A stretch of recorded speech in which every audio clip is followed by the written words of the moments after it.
Sekian lama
saat ini kita merayakan bersama tempat yang indah, tempat kebanggaan kita, kebanggaan warga Jakarta, kebanggaan warga. Tak perlu kita memperdebatkan apakah sholat Idul Fitri di masjid atau di lapangan. Karena memang para ulama berbeda pendapat dalam hal ini. Imam Syafi'i umpamanya memang mengutamakan sholat di masjid manakala masjid itu bisa menampung banyak orang. Oleh karena itu, tetapi bagi kita bangsa Indonesia tak perlu berdebat, karena ada yang sholat di masjid dan juga bisa sholat di lapangan. Yang di masjid mengagunkan rumah Allah, yang di lapangan menyebarkan syiar Islam, syiar agama Allah. Saat yang bersamaan kita juga memfasilitasi orang-orang yang berhalangan untuk masuk.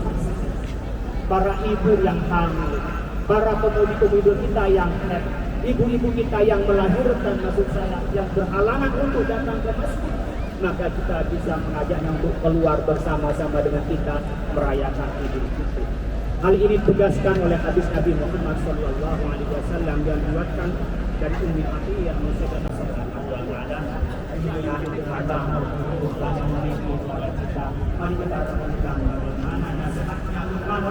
karena gue nggak dapat soft paling depan, jadi gue nggak bisa dapat Gubernur DKI Jakarta. Tapi kita akan merangsek ke depan, semoga bisa ya. Ini kita melawan arus. Yang dalam, banyak orang yang tertipu dan menggelam. Maka jadikanlah kapal kita itu adalah takwa kepada Allah, dan matanya adalah iman, dan layarnya adalah tawakal kepada Allah. Mudah-mudahan kita dapat selamat. Allahu Akbar, Allahu Akbar, Allahu Akbar, walillahil hamd. Jamaah Idul Fitri rahimakumullah. Implementasi fitrah kita tidak cukup hanya untuk diri menjadi yang baik, tapi juga harus berbuat baik kepada orang lain. Yang kita sebut tidak cukup menjadi kesalihan individu, tapi juga harus menjadi kesalihan sosial. Kalau kita hidup yang sementara itu, maka yang harus direnungkan maqaddamu wa ata'ahu wa syai'an sayna. Apa yang kita persembahkan di dunia ini dan apa bekal kita untuk hari ini. Ada legacy yang tinggal. Dalam hidup ini kita semua melewati waktunya yang sama, tetapi beda dengan insan. Ada orang yang meninggalkan hidup yang baik, legacy yang baik, sehingga saya sepanjang masa. Tapi ada orang yang menyanyiakan waktu dan terbuang tak pernah bahkan menjadi sampah. Oleh karena itu, untuk menjadi yang kesalihan individu dan kesalihan sosial, haruslah kita menyampingkan kepentingan individu bahkan kelompok untuk kepentingan yang lebih besar. Rasulullah SAW menggambarkan bahwa kita kal jasadil wahid, bagaikan satu tubuh, saling merasakan antara satu dengan yang lain. Kalau kita merasakan umat Islam yang berada di penjuru dunia itu karena getaran iman, apalagi yang ada di penjuru Indonesia karena getaran Islam kita, maka kita saling merasakan kal jasadil wahid. Saat yang bersamaan Rasulullah mengingatkan kal bunyanil wahid, bagaikan satu bangunan yang saling menguatkan, saling membantu antara satu dengan yang lain. Dua hadis ini oleh Ibnu Khaldun disebut dengan asobiyah al-ijabiyah adalah bagian dari fanatisme tetapi yang positif dalam kerangka iman kita membangun kebaikan dengan yang lain. Masih banyak, mungkin di DKI, mungkin di seluruh Indonesia, orang-orang yang masih terbelakang secara pendidikan.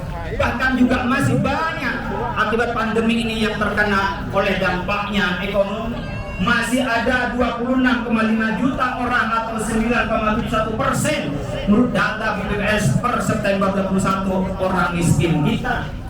Menurut lembaga riset Institute for Demography and Poverty Studies IDEAS, bahwa di tahun 2020 kemungkinan akan naik menjadi 10,81% atau 29,3 juta penduduk yang akan mengalami kemiskinan.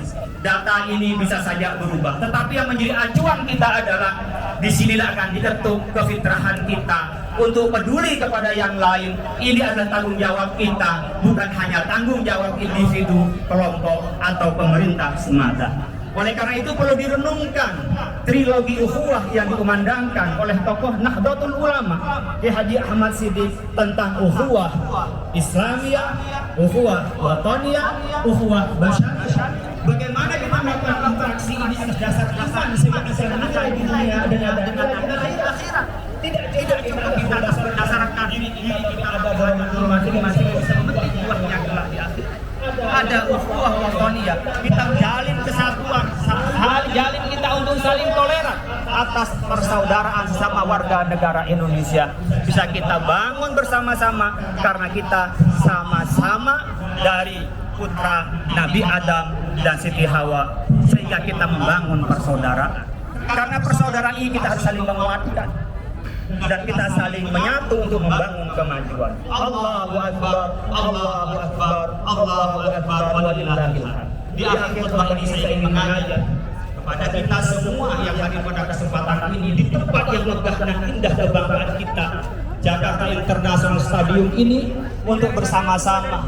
Pertama, bahwa olahraga itu jangan disekulerkan, dipisahkan dari nilai keagamaan. Al-mu'minul qawiyyu khairun wa afdalu minal mu'minid dhaif. Bahwa kita yang kuat ini lebih baik daripada yang lemah. Kuat fisiknya juga kuat rohaninya dan kuat intelektualnya. Dan kita ketika berolahraga kalau diniatkan untuk sempurnaan ibadah sehingga fisik kita lebih nyaman, lebih khusyuk, maka olahraga itulah bernilaikan ibadah dan bernilaikan dari nilai-nilai agama. Yang kedua yang kita ajak pada nilaikan kepada orang lain, maka menyampaikan dakwah amar ma'ruf nahi mungkar adalah kewajiban bagi orang mukmin. Tidak boleh cukup diri saya, keluarga saya yang soleh, tapi kita mengajak orang lain untuk berbuat soleh. Itulah syiar di dalam Islam. Maka sikap fitrah kita adalah sikap yang peduli kepada orang lain, bahkan kita